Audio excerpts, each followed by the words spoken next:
চলুন আজ বিস্কিট দিয়ে একটা বাড়ি বানানো যাক।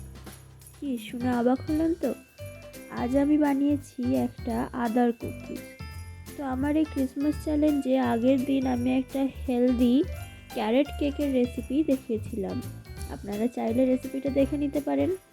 আর আজ বানাবো জিঞ্জার ব্রেড আদার বিস্কিট, যেটা ক্রিসমাসের একটা অত্যন্ত প্রসিদ্ধ ডিশ।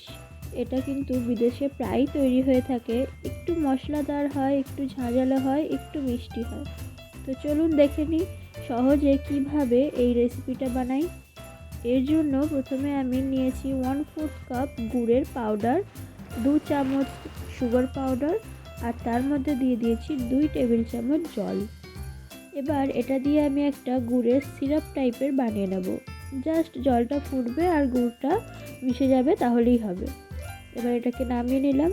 এবার গরম থাকা অবস্থাতেই এর মধ্যে দিয়ে দেব 1 টেবিল চামচ বাটার। বাটারটা যাতে মেল্ট হয়ে যায় তাড়াতাড়ি। বাটার বেশি দেওয়ার দরকার নেই, তাহলে কিন্তু বিস্কিটগুলো নরম হয়ে যাবে আর আমাদের বাড়িটা বা হাউসটা যেটা বানাবো সেটা ভালো শেপ আসবে না। যাই হোক, বাটারটা পুরোটা মেল্ট হয়ে যাওয়ার পর এবার আমরা নেব ড্রাই ইনগ্রিডিয়েন্টস। তার মধ্যে নিয়েছি 1 কাপ ময়দা। এবার এর মধ্যে দিয়ে দেব হাফ টিস্পুন করে বেকিং সোডা আর বেকিং পাউডার, বেশি না, হাফ টিস্পুন করে প্রত্যেকটা জিনিস। এবার দিয়েছি একটু সিনামন পাউডার, দারচিনির গুঁড়ো,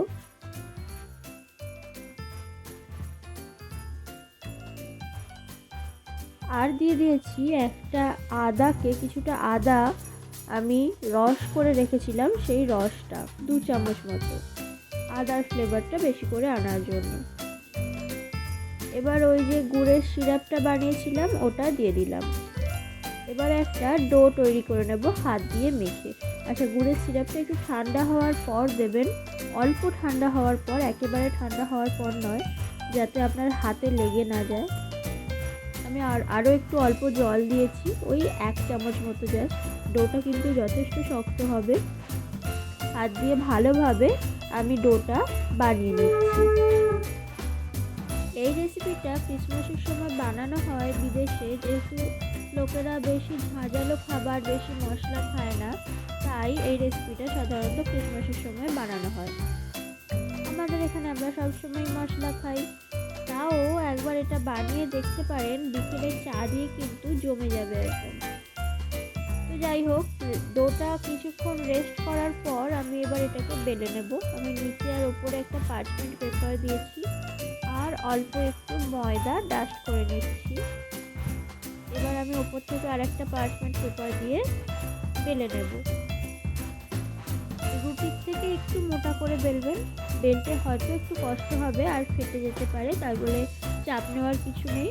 এরকম সবার সাথেই হয়, আমরা ওটা পরে ম্যানেজ করে নেব। যাই হোক, আমি বেলে দিলাম, দেখতেই পাচ্ছেন। এবার আমি মনের মতো আকার দেব। প্রথমে দুটো রেক্ট্যাঙ্গেল শেপ কেটে নিয়েছি আর দুটো ত্রিভুজ আকার। এবার ত্রিভুজ আকারটার সাথে ওই বর্গাকারগুলো সমান করে নেব, সমান মাপে, আর ত্রিভুজ আকারের দুটো কোণ কেটে দেব। এগুলো আমাদের বাড়ি বানানোর জন্য দরকার। আপনারা চাইলে এসব স্কিপ করে জাস্ট বলের মতো পাকিয়ে দিতে পারেন, টেস্টটা তাতে কোনো ম্যাটার করবে না। আর একটা জিনিস হয়, সেটা হচ্ছে এরকম কুকি কাটার দিয়ে সুন্দর সুন্দর করে শেপ দেওয়া যেতে পারে। এইভাবে বারবার বেলে বেলে কুকি কাটার দিয়ে সুন্দর সুন্দর ডিজাইন করে নিয়েছি।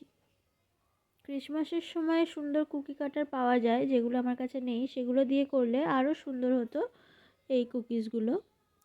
তো এবার ওভেনে বা কড়াইতে এগুলোকে বেক করব, বেশিক্ষণ নয়, 10 মিনিটের জন্য। 10 মিনিটে এগুলো রেডি হয়ে যাবে আর সুন্দর একটা গন্ধ আপনার রান্নাঘরে ছড়িয়ে যাবে।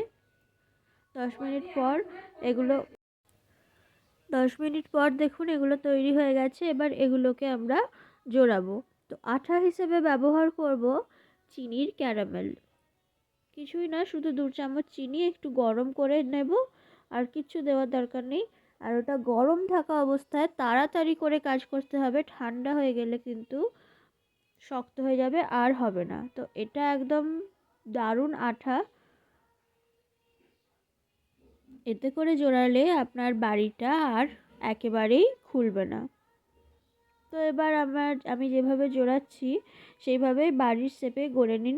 আচ্ছা, আমি একটা ভুল করে ফেলেছি এখানে, সেটা হলো আমি বাড়ির যে দরজা হয় সেটা কাটতে ভুলে গেছি একদমই। তো ওই যে ত্রিভুজ আকারগুলো ছিল সেখান থেকে আপনারা প্রথমে যখন ডোটা বানিয়েছিলাম তখন ছুরির সাহায্যে একটা দরজার মতো কেটে নিতে পারেন, যাতে ঘরটা আরও সুন্দর দেখতে লাগবে। এবার ওই যে স্টার আর অন্য আকারের যে কুকিজগুলো ছিল ওগুলোও আমি চারিদিকে সাজিয়ে দিলাম। একটু চকলেট সিরাপ দিয়ে আমি কতকগুলো এরকম জেমস, উপরে কালারফুল জেমস দিয়ে ডেকোরেট করে দেব। আর লাস্টে পাউডার সুগার ডাস্ট করে দেব একটু স্নোই এফেক্ট আনার জন্য। জানি আমার বেকিংটা খুব একটা পারফেক্ট হয়নি, কিন্তু বাড়িতে এরকম ইমপারফেক্ট জিনিসই কিন্তু দেখতে আমার খুব ভালো লাগে, যেগুলো আমি নিজের হাতে তৈরি করেছি। আপনারাও ট্রাই করে দেখতে পারেন। ক্রিসমাসের সময় আপনাদের বাচ্চাদের জন্য বা ক্রিসমাস পার্টিতে এটা সার্ভ করলে কিন্তু খুব সুন্দর দেখতে লাগবে। আমার এই চ্যালেঞ্জটিতে আমি আরও এরকম অনেক ভিডিও নিয়ে আসবো, যেগুলো নতুন হবে, ক্রিসমাসের উপযোগী হবে, কিন্তু আমাদের ওই ট্র্যাডিশনাল ফ্রুট কেক কিন্তু হবে।